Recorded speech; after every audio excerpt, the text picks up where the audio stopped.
Let's start with what is on everyone's mind. We are in the midst of a global crisis, one of several, in fact, and many or all of them are interrelated in some way, including, of course, COVID-19 and various other sociocultural movements that not only affect how the virus is transmitted, but how it's interpreted as part of an ongoing process, pathologizing our vulnerability as a species and our ability to react to these things in meaningful and effective ways. So there's also obviously a great deal to be thankful and hopeful for in these times. And I'll start by saying that spirituality thrives in the maelstrom between the extremes of fear and hope. Spirituality thrives in the midst of accelerated adaptation. And while it adapts gradually too, in slow morphology of ideas, beliefs, and interpretations, it is at times forced to accelerate in response to the pressures of significant and sudden change, crisis, and confrontation. So our focus here will be on how spirituality adapts and is adapted during these periods of intense transition and uncertainty. In order to look at this carefully, or at least begin to look at it carefully, there are several dimensions of spirituality that I'm going to try and map here during this presentation. So in order to explore the concept of what I'm calling spiritual adaptation, I'm going to use humankind's prospective adaptation to climate change as an example. It's a good template to use, and it can be adapted to a certain extent by way of metaphor to spirituality, and I hope by the end you'll agree that there is enough correlation to merit examining the metaphor and perhaps applying it in certain comprehensive ways. So the three major dimensions, and I'll pause after I list these, Ron, so you can potentially reiterate. The three major dimensions at play are resilience. So this includes the ability to prepare for crisis and change, to respond to it, to adapt to it, and to absorb the impact of it. Then we have mitigation, which are actions taken to moderate or to control the impacts of these changes. And then finally, the third one is adaptation. So that's a movement towards a new paradigm that allows us to take advantage of change at best, and at least to survive and overcome the shift into that new state of being, whether it's personal or sociocultural or technological or what have you, or indeed a combination of all those things.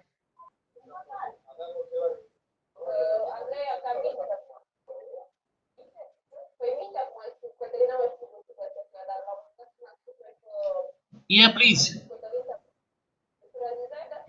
Okay, can you run a quick translation, or is everyone okay? I mean, it depends. So if everyone understands me, fine. Then I will summarize at the end. Yeah.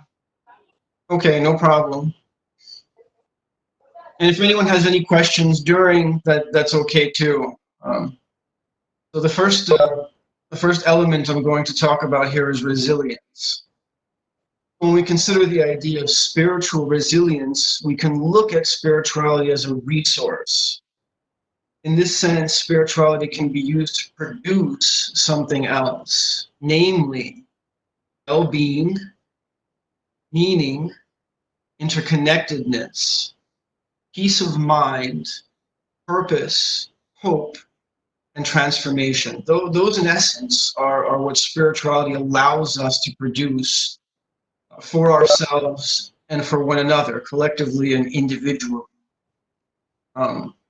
And all of these products, if you want, are exceedingly important. I'll say here that the only reason I'm using perhaps economic terms, resource, product, to a certain extent even supply and demand, it's a play on how the current crisis is being in many ways considered in terms of its economic impact, among other things. So to the extent that we live in a marketplace, a global marketplace of sorts, I'm using that framework somewhat pointedly even, to look at spirituality, which of course transcends that conceptualization, but from a human perspective is nonetheless couched in it also at the same time. So again, the products, just to list them, so we know what we're discussing when we come to spirituality being able to produce certain things once it's refined and harnessed in that way. We have well-being, healthy body, mind, and spirit.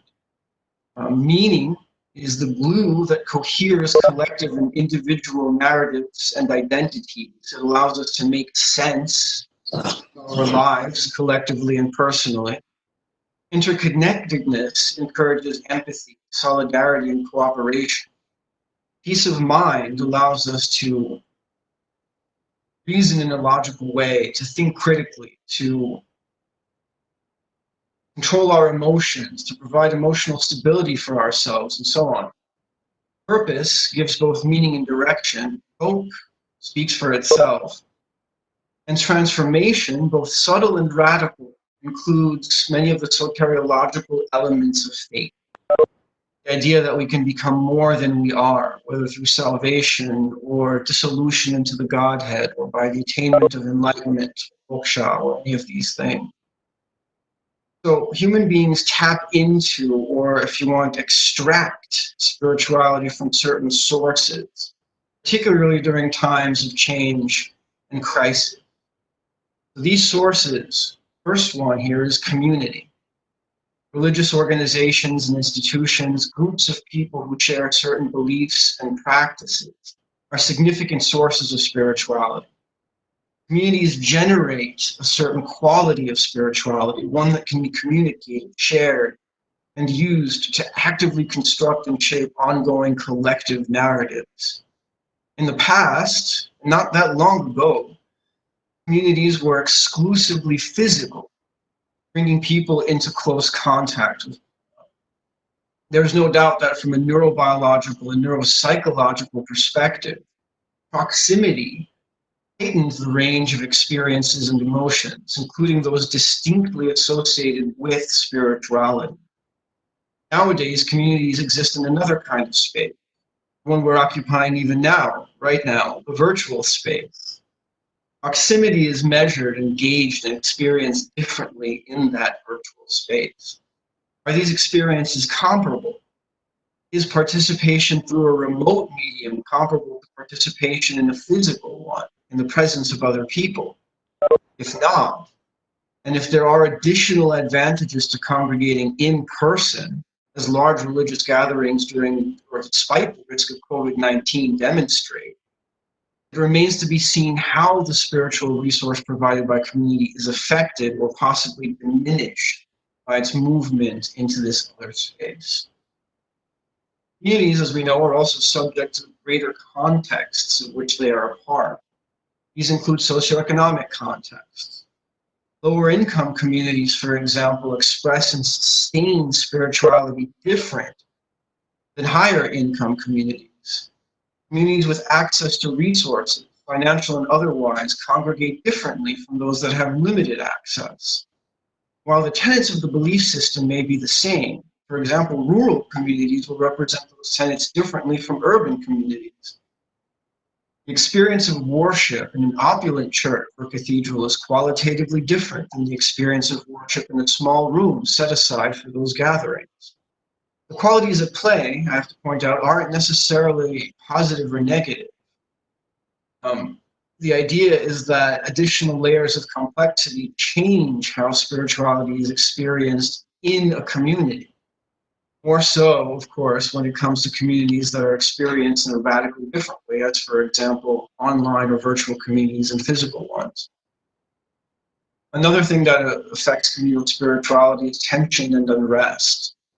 Communities that experience these conditions will also express and sustain spirituality in a different way, qualitatively changing the resource. Refugee communities, for example, will practice a shared faith quite differently, perhaps even more radically and aggressively, in communities that are stable and enjoy a relatively high quality of life. Conflict and violence do the same thing, albeit in a more exaggerated or pronounced way. point where they may even fragment the spiritual resource. Then it becomes a matter of seeing, are these fragments nonetheless more potent because they're consolidated around these intense emotional charges of suffering and uncertainty and fear. Another resource, in addition to community, is tradition. Practices, rituals, and customs are also sources of spirituality, connecting past and present in microcosms of adaptation that involve recreating, reimagining, recontextualizing those traditions in new and changing circumstances. Like rebooting a beloved film franchise, one must take care to determine what can be changed or substituted or edited or improved or updated in order to prevent traditions from becoming empty and meaningless. They are continually reified and reinvested, energy and power and belief and faith. Traditions are vulnerable to erosion over time, depending on how much effort is invested in preserving. However, on the other hand, traditions can almost always be created or adjusted. They're malleable. They're often based on central principles that can be recreated anywhere under virtually any condition. Traditions are maintained by communities and exercised by members of those communities according to guidelines preserved and modified to resist and adapt to change. On one extreme, they may be fiercely resistant to change. On the other hand, they may require relatively little to survive, and various elements within those traditions can be effectively substituted with others that are more readily available in times of crisis. The third category of spiritual resource is scripture, oral wisdom. In text-based religious systems, of which the world religions are a part, there are bodies of literature that are considered sacred. Even though they may have been written hundreds of years ago, they're continually reinterpreted and applied, providing an almost limitless supply of meaningful correlation to contextual circumstance. In oral-based traditions, including many indigenous belief systems, the chain of transmission from knowledge holder, other members of the community is direct, immediate, and coordinated.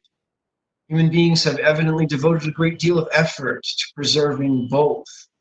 Textual artifacts may have an advantage in terms of surviving the ravages of time. Today, many oral traditions have, perhaps even against the better judgment of their indigenous knowledge, have been transcribed and even digitized. The Library of Alexandria, for example, now exists online and contains a continually updated database of every web page ever produced and published. Millions of scrolls, pages, books, and other forms of text have been destroyed over time and can never be recovered. But now we live in an age where information, like energy, cannot be entirely destroyed. However, it can potentially be controlled and suppressed. Scripture and oral tradition are forms of data in many ways, holy data, the flow of which may be caught in the struggle between freedom and censorship. Power and the flow of information have always walked hand in hand. Power and information concentrate around one another, and this is true for spiritual information also, perhaps even more so than it is for things like metadata. So scriptures and oral wisdom represent a complex resource. Since the innovation of the printing press, sacred texts have become increasingly more accessible. Now one can find free PDFs of most of the world's holiest books in a variety of translations. From the Torah to the Quran, from the Vedas and Upanishads to Buddhist sutras and tantras, sacred literature is no longer in the hands of the few. Arguably, this has exponentially increased its resource. On the other hand, most textual traditions were intended to be accompanied by direct transmission. From sermons to advanced instructions regarding how a particular text should be understood and applied, it takes a certain degree of knowledge and understanding to properly extract spirituality from this resource. So it's threatened in many ways by the potential for individualistic and sectarian misinterpretation, further exacerbated by the tendency in the modern era to disdain authority.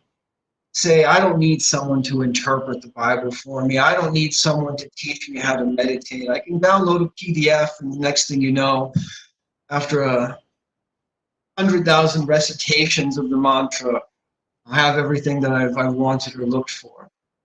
So there's a counterbalance that has to take place. What do we do with our access?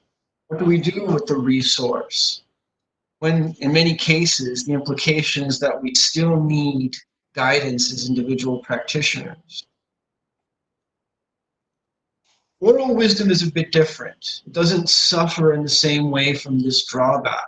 So knowledge holders are also authorities in the tradition and are trusted with the effective transmission of the knowledge.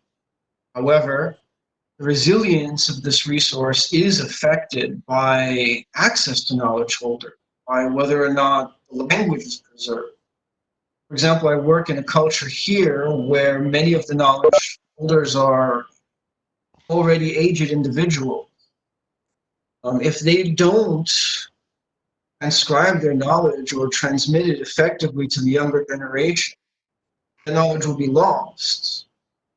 Access to the ways of worship practiced by this community will be inaccessible, extinct. The oral tradition is vulnerable to the ravages of time in ways that in many cases, and to a certain extent, of course, reported knowledge is not. The fourth category is, in terms of spiritual resources, is personal. Personal spirituality concerns the individual's relationship to the transcendent elements of the belief system. And this includes prayer, contemplation, meditation, and other processes by which one stokes the flames that encourage continued investment in that resource. In other words, an individual who participates more often in spiritual and religious personal activities may have access to a more abundant resource than those who do not. But it's fitting here to get into a bit of the dichotomy between individualism and communalism. Familiar spectrum that is often used to delineate major differences, let's say, between cultures in the East and West. When you had the first wave of democratic revolutions, creation of governments allegedly by and for the people, rights and freedoms were given not only to the community as a whole, but to individual members of that community. So individuals were empowered to a certain extent, and that pervaded every aspect of life. In contrast to communities that emphasize individual responsibility to the larger group, you have a tension between these that is reflected in how spirituality is accessed and practiced. You have the creation of communities that say we are unaffiliated with organizations, with any hierarchies of communal authority. We believe how we want, we pray how we want, we interpret scripture how we want. And in an online space, this is exaggerated because people can more easily connect with one another. People can say, hey, I read this book in this way. This is my understanding of it. Do you agree? Then you have smaller collectives that can cohere around different interpretations that aren't sanctioned, don't have a substantive history of practice and verification to support them. And this is not necessarily a bad thing. New iterations of spirituality are necessary to adapt to change. But if you sacrifice the past entirely in the pursuit of always what is new and novel, there are, of course, underlying risks to doing that. And I don't have to necessarily get into those here. I'm pretty sure everyone understands. So another thing that comes up in terms of the personal resource to spirituality, and it's distinctly related, is the question of privacy, because it is considered in many cases an individual right or freedom. Have that space to yourself and to your own thoughts. But when we take the online world into consideration, we have to ask whether or not spirituality can be properly cultivated in the panopticon.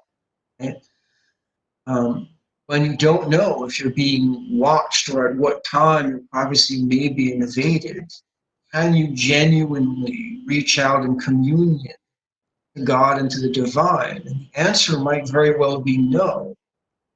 So we have to consider the potential dangers that attend the process of attrition to our right to privacy. Another thing to consider is, to a certain extent, the hierarchy of needs and whether or not different individuals at different or in different social or physical conditions with respect to what they need and their safety, and whether or not certain qualities of life or standards of living have been met. How does that change the spiritual resource?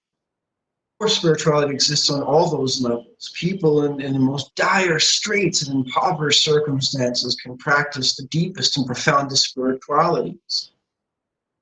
Perhaps even more so than those whose circumstances are secure. The rich and the camel passing through the needle, in the eye of the needle in many cases, is kind of what comes up here. So all this qualitatively affects the personal spiritual resource. We have perhaps a distinct opportunity in the midst of this current crisis to really re-examine personal spirituality on a deeper level.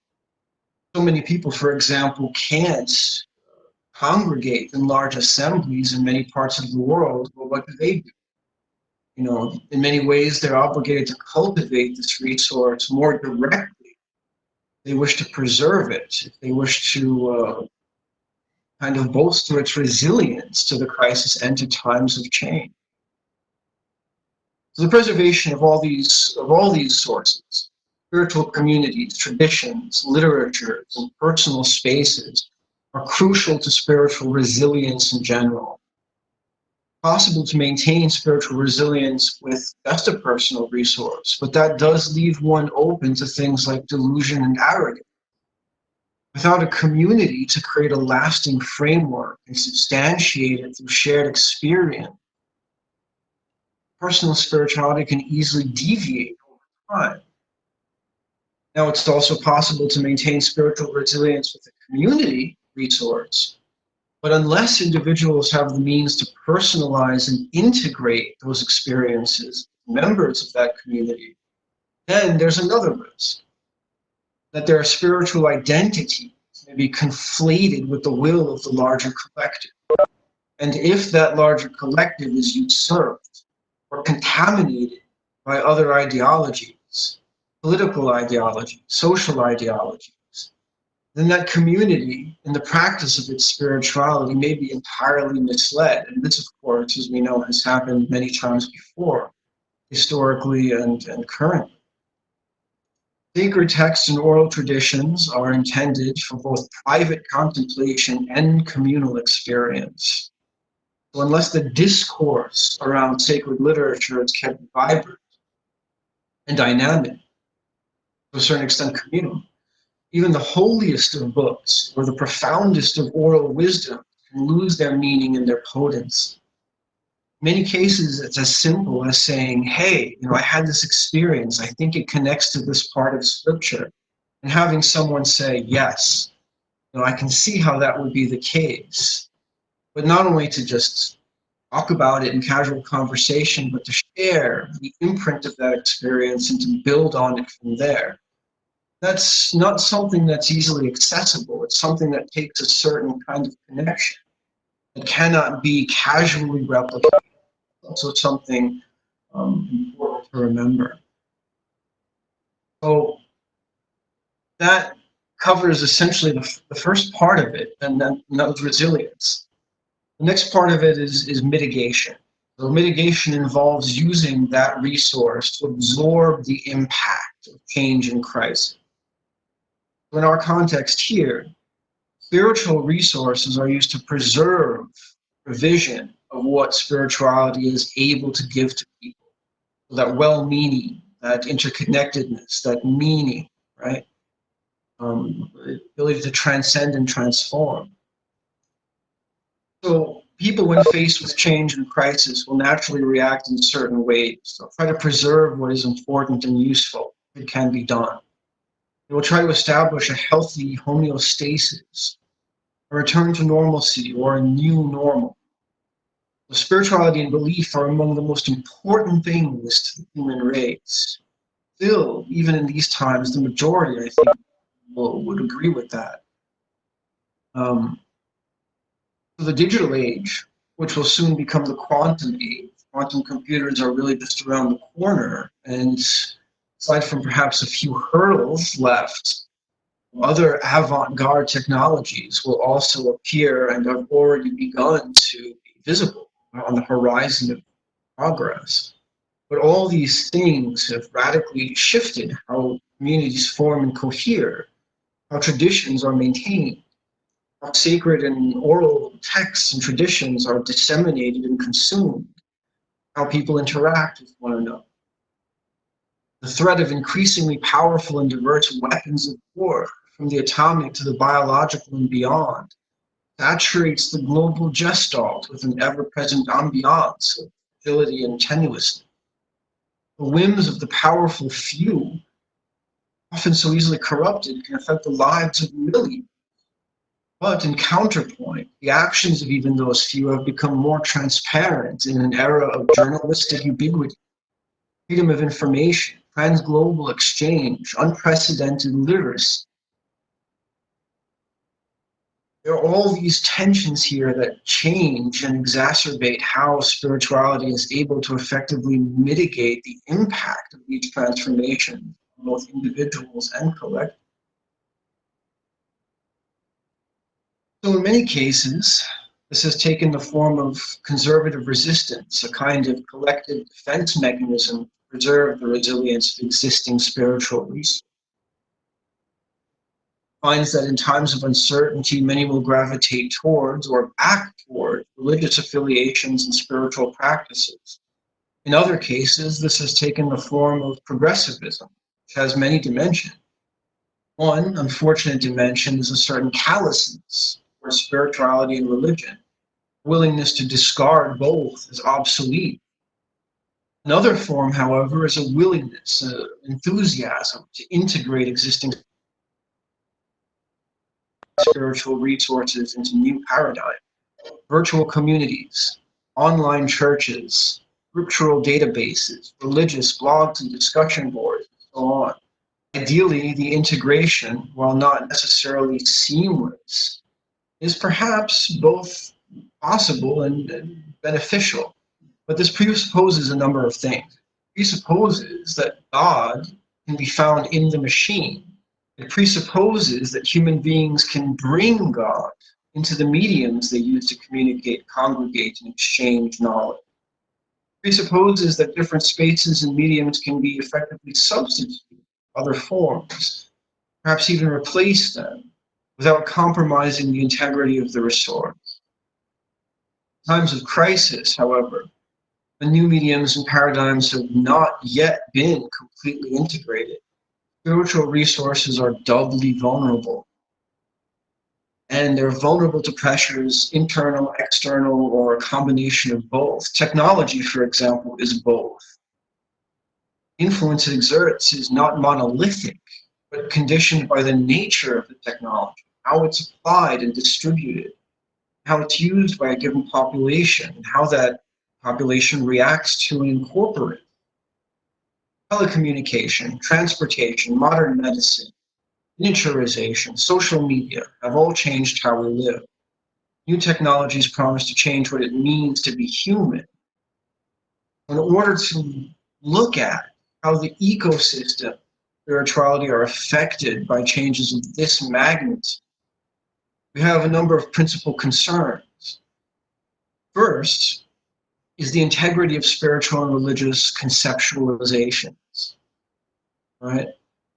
So throughout time, religions, especially as they grow and develop, have been obligated to reevaluate and recontextualize their symbols and ideas.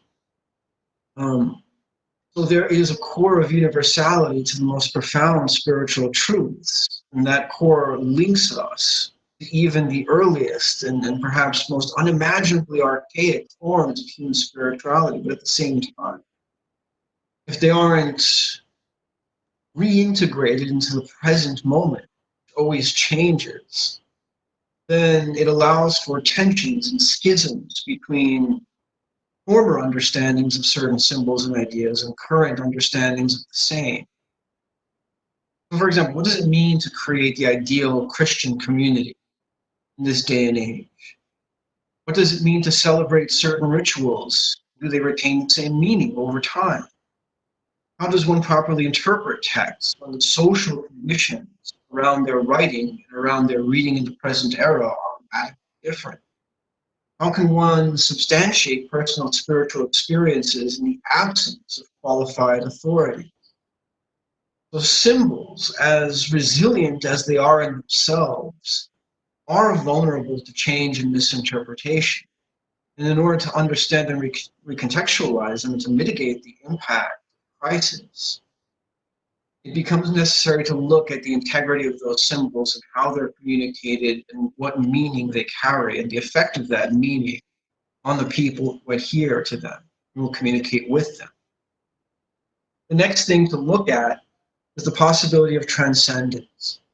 So whether one is striving to attain liberation from the wheel of birth and death, or embodying the Christ consciousness, or realizing the kingdom of heaven, the promise of becoming something more is fundamental to almost every system of belief. The journey to that becoming has been plotted in many ways, across many frameworks, in countless stages and levels. While many of these stages and these levels are necessarily abstract and really constitute states of mind and being, they also depend heavily on specific structure. These structures are absent, and if they cannot be substituted, it stands to reason that certain paths of spiritual progress cannot be followed, certainly can't be followed in the same way. New paths must be created, if they can. So pertinent to our discussion here, we have to ask whether or not some of these structures are incompatible with changes in both our lives and in the societies in which we live. Let's consider a curious example. Can brain waves be artificially stimulated to produce a state of meditation? Or does meditation require self-generated effort and discipline cultivated through extensive practice? Brain scans have been taken of advanced meditators that show differences in the way that their brains are patterned, their response to emotion, their response to stimuli, their awareness and attention. Could these differences be replicated on demand? Could you walk into a laboratory and say, hey, I need some meditation. I need some peace of mind. You got something for it. And only to have the person behind the desk say, oh, well, here's a menu. You want transcendent meditation or mindfulness? Here you go. Take your pick. You know, is it genuinely the same? Is it the same thing? You know, so if our entire lives were existing in a virtual space, could these structures be virtualized or digitized as well? We know that ancient cultures believed that spirit could be found in all things, animate and inanimate alike. Even man-made objects eventually were believed invested with a spirit of their own. We conclude that by the same principles, an entirely man-made world could be equally as permeated by spirit as the natural world. I'm not necessarily sure that we can. It's not a question I'm willing to definitively answer, but it's something that we have to consider, especially going forward. The third thing to look at in terms of mitigating and promoting spiritual resilience is cosmology of the unseen. Right? So spirituality wouldn't exist without spirit, right? That immeasurable and intangible power that we can harness and cultivate to engender transformation. Right? Once the unseen greatly outweighed the visible.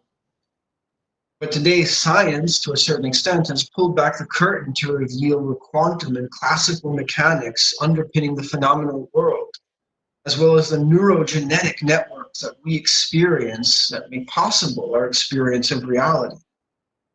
The spirit has been pushed back into the vestigial recesses of the unknown. But we live in an age where so much knowledge has been and is produced, so many questions answered, that many people feel that the unknown will always eventually become known, and once known, subject to possible control, possible manipulation, possible weaponization. The primary means by which many things unknown have become known is quantitative, translating reality into numbers that can mathematically be reproduced and possibly even engineered. Consider that individuals, as complex as they are, be mined for metadata that can in turn be used to affect changes in behavior. Once, spiritual transformation was possible because humans could tap into unseen forces that were beyond themselves and towards which they could strive, become more. What happened when those same forces are no longer transcendent and when many of them are man-made? Fortunately, humans have always sought both transformation and control, and the two are not always appropriate for one another. Sometimes spiritual transformation requires a kind of letting go, kind of willingness to disappear into the benevolence and forgiveness of God. Without that, what is one trying to do? One trying to control God and say, you're going to transform me in this way? I'm going to tell you how I want to be transformed? But that is in many ways what we're looking at when people have at their disposal the means, change their observation of reality and perhaps by extension reality itself. And so what do we do with it? So the current crisis has revealed certain vulnerabilities in our social and other infrastructures. And it has in many ways strengthened our dependency, right, on the tools that we use, including the internet, as demonstrated by the teleconference we're having here. Obviously, we recognize that it's likely the pandemic would have been even worse if we had to race against the virus, against its vector of transmission through our communities, spreading information slowly and likely in tandem with it. Instead, information can spread a good deal faster than even the most virulent contagion, allowing for coordinated efforts to mitigate its impact. Fortunately, places of worship have become epicenters of accelerated transmission and community spread, highlighting just how vulnerable our spiritual resources actually are. So in order to preserve spiritual resources effectively, it is incumbent upon us to understand their ecosystem, how they are affected by changes both subtle and significant. Is God in the machine? Certainly, spirituality is not only with us, but even more pronounced in times of crisis. What happens when it is the machine that comes to our rescue? What happens when the machine is able to do what we cannot? What even spirit, potentially, cannot? Spiritual resources are replenished by the connection between ourselves, our communities, and the possibility and hope of greater meaning beyond ourselves. But in order for that meaning to be validated, it has to be sustainable, it has to be present. If we do not replenish our spiritual resources, will we still find them when we search for them? Or will we all become prodigal sons, returning home in the hope of finding acceptance from the spirits we left behind?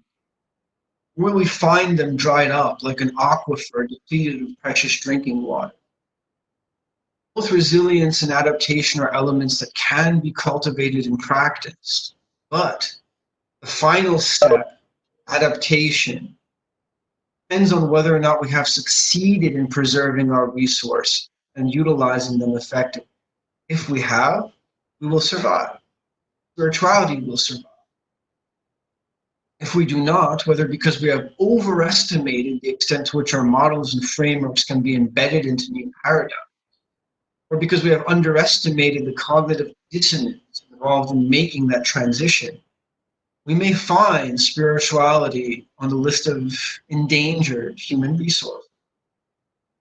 Still, our symbols, our gods, and our visions of transcendence are among the most resilient elements of our spirit. Human beings are themselves adaptable, and resilient. We have developed the means to utterly annihilate both ourselves and our world. Our technologies, unprecedented as they are, may create an environment where the deeper meaning of our search for God is made potentially impossible, or where the Dharma is no longer accessible and the gates of enlightenment are closed. Complacency is one of the greatest threats to developing resilience. We are not complacent when it comes to spirituality. Search for transcendence doesn't permit it. We must actively create and recreate the necessary conditions for the practice of our faith. We must be willing to acknowledge that the tools and materials needed for that process cannot always come from ourselves. At the end of the day, we can try to adapt, but whether or not we do will depend as much on what is beyond ourselves as what is within ourselves. And that is our hope going forward, that even when everything is changed and everything is different, we'll be able to find what we're looking for. Because it's not there because we put it there. Right? It's there because it simply is.